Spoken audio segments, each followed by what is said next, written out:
Après le sommet de Rio de Janeiro sur le développement durable, la ministre de l'Industrie, des petites et moyennes entreprises opte déjà pour la mise en place rapide d'un mécanisme de sensibilisation des populations guinéennes sur les conséquences de la pollution de l'environnement. Vous savez, la protection de l'environnement est l'intérêt de tout le monde. Il faudrait que nous, dans nos pays, surtout en Afrique,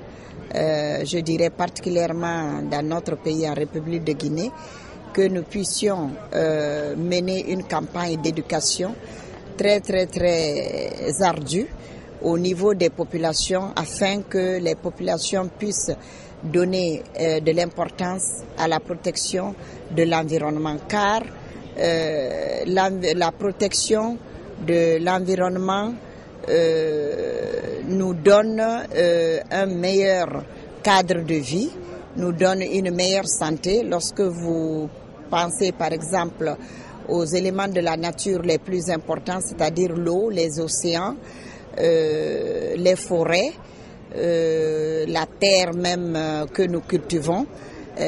pour notre propre nourriture, il faudrait protéger tous ces éléments. Dans cette même logique, la ministre de l'Industrie, des petites et moyennes entreprises compte signer avec le ministre délégué à l'environnement une convention afin de lutter en faveur de la protection de l'environnement en Guinée. Je suis très contente de faire partie de cette délégation en compagnie de notre ministre délégué à l'environnement avec lequel je compte dès notre retour signer une convention afin que nous puissions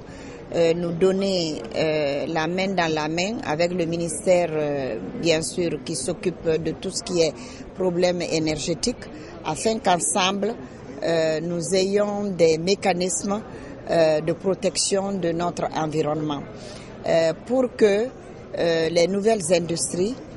pour que les populations, je dirais, entières de nos différentes régions puissent mieux comprendre l'importance de cette protection qui, en fait, est la meilleure garante d'une longévité.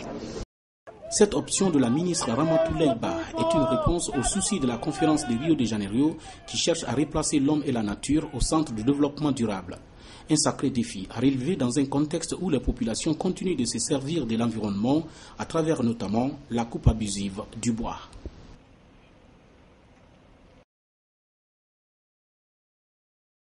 C'est une coopération qui a commencé depuis les années 80.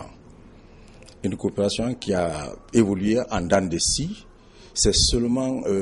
en 2011, avec le voyage que le professeur Alpha Condé a effectué ici au Brésil, qu'il y a eu du renouveau, qu'on a imprimé un certain dynamisme à cette coopération. Cette coopération qui doit voir d'ici la fin de l'année la tenue de la première session pour la grande commission mixte de coopération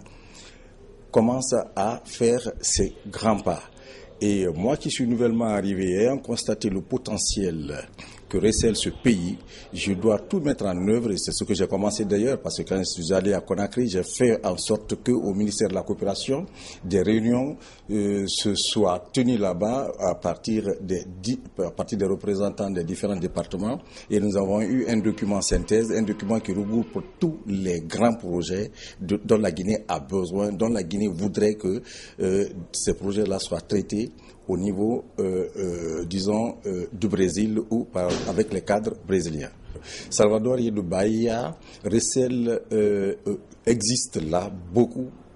de Noirs. Et parmi ces Noirs, il y a beaucoup qui sont venus de la Guinée, plus précisément Boké. Et c'est ce qui a fait, depuis qu'il y a eu ce jumelage, il y a d'ailleurs une convention qui est signée entre la ville de Boké et la ville de Salvador. Ce jumelage continue et c'est pourquoi d'ailleurs pour les festivités de l'anniversaire de notre indépendance pour le mois d'octobre prochain, Bahia a invité des artistes, Bahia a invité des intellectuels, Bahia a invité dans presque toute la culture et toute la civilisation brésilienne. Donc Bahia se jumelé avec Bokeh, ce qui va donner la chance à ces deux villes de pouvoir s'intégrer dans tous les domaines culturels, sociaux, économiques et artistiques.